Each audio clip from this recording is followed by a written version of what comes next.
கிறிஸ்துக்குள் அன்பானவர்களே, ஆண்டவராகிய இயேசு கிறிஸ்துவின் நாமத்தினாலே உங்களை நான் வாழ்த்துகிறேன். யோபு புஸ்தகத்திலிருந்து 1ஆம் அதிகாரத்தினுடைய 21ஆம் வசனத்தை தியானிப்போம்.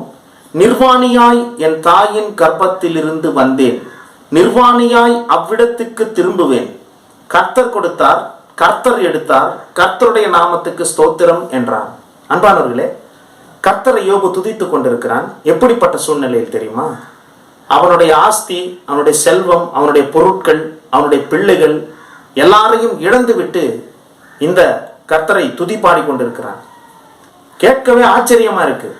எப்படி இத்தனை இழப்புகளுக்கு மத்தியில அவன் மனவேதனையை தடுத்து கர்த்தருக்கு எப்படி ஸ்தோத்திரம் செலுத்திக் கொண்டிருக்கிறான் என்று பார்க்கும்போது ஆச்சரியமா இருக்கிறது.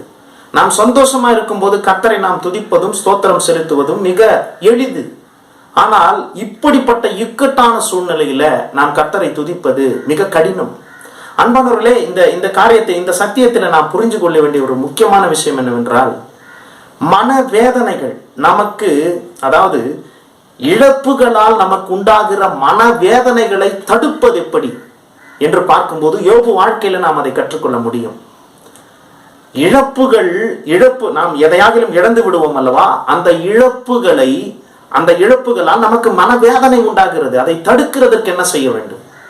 மனரம்யமா இருக்க என்ன செய்ய வேண்டும் என்றால், இந்த பூமியிலே நமக்கு உண்டானவைகளை எல்லாவற்றையும் கர்த்தர் தான் நமக்கு கொடுக்கிறார். அவைகள் பொருட்களா இருக்கலாம், செல்வமா இருக்கலாம், சௌகரியமா இருக்கலாம், உறவுகளா இருக்கலாம். அது கர்த்தரால் வருகிறது என்று உணர வேண்டும், முதலாவது. இரண்டாவது, எனக்குரியது இந்த பூமியில் ஒன்றுமில்லை என்று உணர்வது.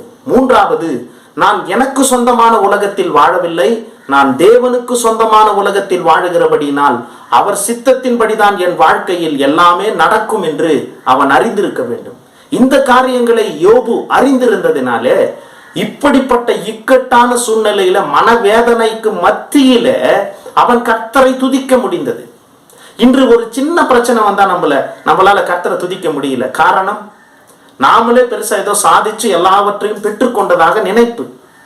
அன்பானவர்களே, இந்த பூமியில பொருட்களா இருக்கலாம், செல்வமா இருக்கலாம், சௌகரியமா இருக்கலாம், நம்முடைய உறவுகளா இருக்கலாம், எதுவுமே நிரந்தரம் கிடையாது.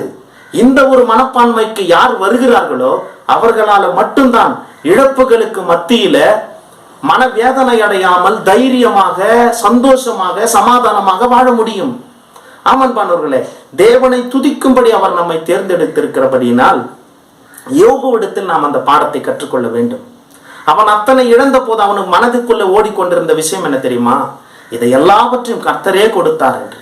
இரண்டாவது விஷயம் என்ன தெரியுமா? இவை யாவும் என்னுடையவைகள் அல்ல என்று. மூன்றாவது என்ன தெரியுமா? நாம் நம்முடைய சொந்த உலகத்தில் வாழவில்லை, கர்த்தருடைய உலகம் இது. பூமியும் அது நிறைவும் கர்த்தரால் நிரப்பப்பட்டிருக்கிறது. அது அவருடையது. அவர் சித்தத்தின்படிதான் நடக்கும். அப்படின்னா நாம் அடிமைகள் மாதிரி இருக்கணுமா? அவர் எல்லாத்தையும் செஞ்சுக்கிட்டு இருப்பாரா? அப்படி இல்லை. எப்படிப்பட்ட சூழ்நிலையிலும் கர்த்தரை துதிப்பது எப்படி என்று நாம் இந்த ஒரு பாடத்தில் நாம் கற்றுக்கொண்டிருக்கிறோம். அன்பானவர்களே, ஒன்று மட்டும் சொல்லுகிறேன். பொருட்கள், செல்வம், சௌகரியம், உறவுகள், இவைகள் எல்லாவற்றையும் நாம் இழந்து விடலாம். நாம் இழக்க முடியாதது ஒன்றே ஒன்று இருக்கிறது, அதுதான் தேவ உறவு. அந்த தேவ உறவு யோபுவுக்கு இருந்ததனாலே அவன் இழந்ததை எல்லாம் ரெட்டிப்பாய் அவனால் பெற்றுக்கொள்ள முடிந்தது. ஆகையால் தேவ உறவுதான் பெரியது என்று சொல்லி அவரை துதிக்க ஆரம்பிப்போம். எது இழந்தாலும் நாம் மன ரம்யமா இருக்க கர்த்தர் நமக்கு உதவி செய்வாராக. ஆமென்.